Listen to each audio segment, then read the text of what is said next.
did you think the slider? Looks like it's a good system. Yeah, it's a narrow interlock, that's what was Fairly straightforward, to be honest. It's not much to a lot more easy than bifold, I reckon, so hopefully we'll smash it. It's solid.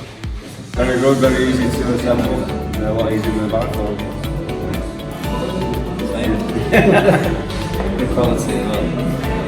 Yeah, it looks good. It's easy to put together, user friendly, fitter friendly. Yeah, I'm more than happy really. Really impressed with it. First time we've seen it this morning. Our fabricators have been in this morning as well. They put this one together. They tell us it's the easiest one they've ever built, and they've been doing it for years, so that's fantastic, really positive. Yeah, and from a sales point of view, I think it's going to be a really great product to add to our portfolio. Slim 25mm sight lines, and it aesthetically looks lovely. We love the handles. I think it would be a really good seller for us.